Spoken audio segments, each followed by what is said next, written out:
چاند کی طرح سارا زمانہ تیرا منہ دیکھنے آیا تھا. تو بھی اس وقت لوگوں کی توجہ کا مرکز بن گیا تھا اور پھر منازل طے کرتا رہا. اور جوانی کی دہلیز پہ جب تم نے قدم رکھا اور تو بدر تمام ہوا، جب شباب کی بجلیاں تیری آنکھوں سے ٹپکنے لگی، تو پھر تیری نظر کا خمار بھی کئیوں کے دل لوٹتا تھا، کئیوں کی نیندیں اچاٹ کر دیتا تھا. جس طرح چاند جب جوبن پہ ہو تو چکور کا دل لرزتا ہے اور سمندر میں جوار بھاٹا پیدا ہو جاتا ہے، لہریں اٹھتی ہیں، طوفان پیدا ہوتے ہیں. تو جب بندہ بھی جوانی کی دہلیز پہ ہوتا ہے تو وہ بھی طوفان اٹھاتا ہے، دلوں میں جوار بھاٹے پیدا ہوتے ہیں. تو وہ لمحے بھی آئے کہ تو نے دلوں کی بستیاں اور دلوں کی دنیا پر ہلچل پیدا کر کے رکھ دی. تیرا شباب لوگوں کی زندگیوں کے اندر گھلتا رہا اور کتنوں کی نیندیں اچاٹ ہوتی رہیں. تیری زلف کے شکن کتنوں کا قرار لوٹ کے لے گئے. لیکن پھر وہ لمحہ بھی آیا، حتی آدھا کل ارجون القدیم. پھر بوڑھا ہو گیا، پھر تجھے کوئی دیکھنے بھی نہیں آتا، کوئی تجھ سے اداس بھی نہیں ہوتا، بچے بھی کترا کے گزر جاتے ہیں. کہا انسان ذرا چاند کی منزلوں کو دیکھ، یہی چاند کتنا پیارا تھا اور آج اسی چاند کو کوئی دیکھتا بھی نہیں ہے. بچہ جب پیدا ہوتا ہے تو اس کی مسکراہٹ دل کھینچتی ہے، اور جب بوڑھا مسکراتا ہے تو اس وقت جو ہے لوگوں کی توجہ نہیں ہوتی. بچے کی زبان جو ہے وہ اڑ اڑ کے جب بولتا ہے تو اس کی توتلی زبان کا حسن دلوں میں نکھار پیدا کرتا ہے. ماں بھی بلہاری جاتی ہے، باپ بھی صدقے جاتا ہے، بہنیں بھی جو ہے وہ قربان جاتی ہیں. تو بچے کا ٹوٹا لہجہ اور توتلی زبان خوشیوں کی ایک لہر ہوتی ہے. لیکن جب بڑھاپے میں فالج کی وجہ سے زبان میں لکنت آ جائے، اب توتلا پن پیدا ہو جائے، اب زبان اٹکنے لگے، تو بچے بھی مذاق اڑاتے ہیں. ایک لمحہ وہ تھا کہ زبان توتلی تھی تو حسن تھا، آج لمحہ وہ گیا کہ حتی آدھا کل ارجون القدیم. کھجور کی ٹہنی سے جب پھل توڑ لیا جائے، اب اس ٹہنی کو کون پوچھتا ہے؟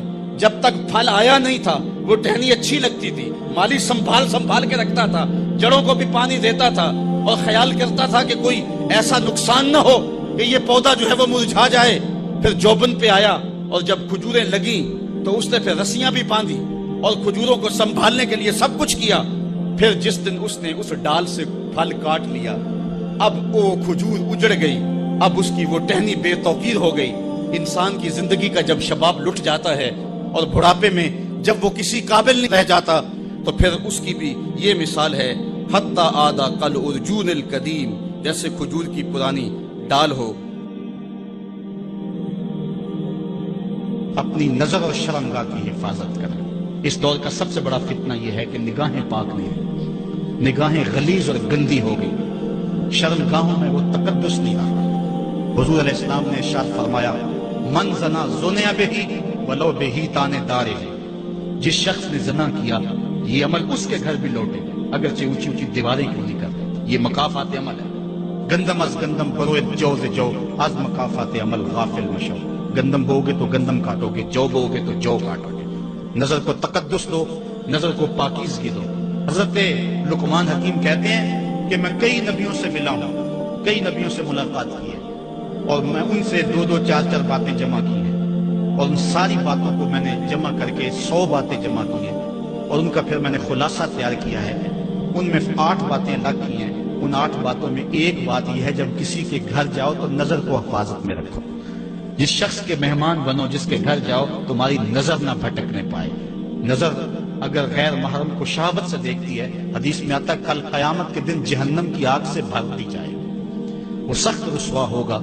آج میڈیا کی آوارگی اور انٹرنیٹ پہ جو کچھ ہو رہا ہے، ٹیلی ویژن اور سینما جو بدتمیزی پھیلا رہے ہیں، اور موبائل پیکٹ جس طرح بے حیائی کو فروغ ہو رہا ہے، ہم اس کے خلاف پوری قوت کے ساتھ بند باندھیں.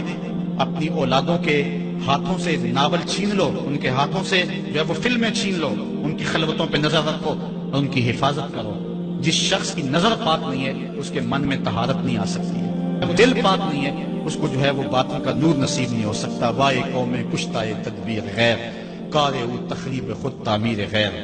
از حیا بیگانہ پیرانے کہن، نوجوانہ چوں زنا مشغول تن. کتنی حکمت والی بات کہی اقبال نے. وہ اپنے دور کا دکھڑا سناتا ہے، جس دور سے ہم گزر رہے ہیں اب تو عجیب حال ہو گئے. اقبال کہتا ہے یہ جو میرا دور ہے، جوان تو جوان رہے، بوڑھوں کی نظروں میں حیا نہیں رہا. از حیا بیگانہ پیرانے کہن، بوڑھے لوگوں کی آنکھوں میں بھی اقبال کہتا ہے حیا نہیں رہا. نوجوانہ چوں زنا مشغول تن، اور نوجوان عورتوں کی طرح اپنے تن کے ساتھ لگے ہوئے ہیں، اپنے تن کو سنوارنے میں ہر وقت کنگھی پٹی میں لگے ہوئے ہیں۔ یہ مردوں کا کام نہیں ہوتا، یہ دلیروں اور بہادروں کا کام نہیں ہوتا، یہ عورتوں کے وظیفے ہیں۔ در دل شاں آرزوها بے ثبات، مردہ زائن از بطون امہات، ان کے دلوں میں آرزویں کوئی اور ہی ہیں اور ماؤں کے پیٹوں سے مردہ جنم لے رہے ہیں۔ دخترانے ہوں بزلف خود اسیر، شوخ چشموں خود نماؤ خود دگیر، اور قوم کی بیٹیاں اپنی زلف کی خود قیدی ہو چکی ہیں اور ہر وقت جو ہے وہ اپنے آپ کو آئینے میں دیکھتی رہتی ہیں۔ ساختہ پرداختہ دل باختہ، ابروان مثل دو تیغ آختہ، وہ جو گھر کی رونق تھی، جو آبرو اور حیا کا دوسرا نام تھا، آج وہ دل پھینک قسم کی ہو گئی ہے۔ آہ قوم دل سے حق پرداختہ، مرد و مرگ خیش را نہ شناختہ۔ اقبال کہتا ہائے قوم کہ جو مر گئی اور اسے ابھی تک پتہ ہی نہیں چلا کہ میں مر چکی ہوں اور جینے کا سامان نہیں کرتی۔ حضور نے فرمایا ہر دین کی کوئی پہچان ہوتی ہے، میرے دین کی پہچان حیا ہے، اگر حیا نہیں ہے تو دین